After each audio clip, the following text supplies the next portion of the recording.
A long time ago, in the mighty Persian Empire, lived a young woman named Esther. She was kind, beautiful, and had a heart full of courage, but her life was about to change in ways she never imagined. The king of Persia, King Xerxes, was searching for a new queen. His previous queen had been removed, and now the most beautiful young women from across the empire were brought to the palace. Among them was Esther, a Jewish girl who had been raised by her wise and loving cousin, Mordecai. Mordecai advised Esther to keep her Jewish identity a secret for her own safety. And so, she entered the palace where she was handed over to Haggai, who liked her over the others. As a result, Haggai's action revealed God's favor. Esther trusted God's plan. After months of preparation, Esther was preferred amongst the other many women and was made queen by King Xerxes, portraying God's favor upon her again.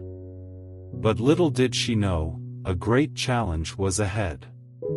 Haman was a powerful man, but he was also proud and cruel. He expected everyone to bow to him. However, Mordecai, Esther's cousin, refused. He would only bow to God, not to any man. This infuriated Haman, and he devised an evil plan. He convinced King Xerxes to issue a decree to destroy all the Jewish people in the empire. When Mordecai heard the news, he was devastated. He sent a message to Esther, urging her to go to the king and plead for her people. But there was a problem. No one, not even the queen, could approach the king without being summoned. If she did, she could be put to death, unless the king extended his golden scepter to her.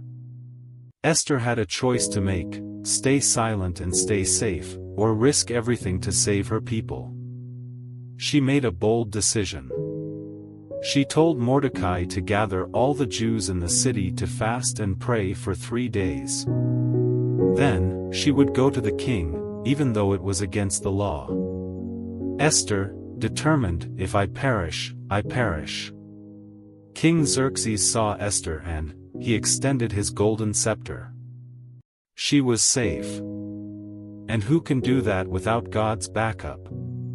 The atmosphere was filled with the favor of God on his servant Esther.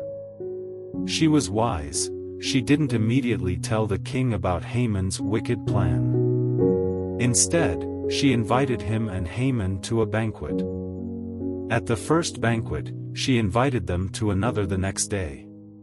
There, in the presence of the king and Haman, Esther revealed the truth. Esther, O king, my people and I have been marked for destruction. King Xerxes, who would do such a thing? Esther, this wicked Haman. The king was furious. That very day, Haman faced the same fate he had planned for Mordecai and the Jews. And not only that, King Xerxes issued a new decree, allowing the Jewish people to defend themselves.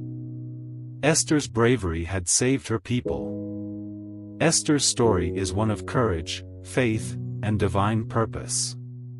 She risked everything, trusting that God had placed her in the palace for a reason. And in the end, her bravery saved an entire nation. The book of Esther in the Holy Bible demonstrates the profound favor of God upon her life. Esther, once an orphan Jewish girl, rose to the position of queen in a foreign land. Guided by faith and courage, she intervened at crucial moments to save her people from destruction.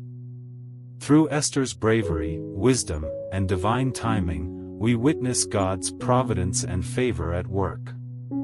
Her story shows that God's favor often manifests in unexpected ways and through ordinary people placed in extraordinary circumstances the moment we decide to seek God first, no matter what or how our lives are messed up.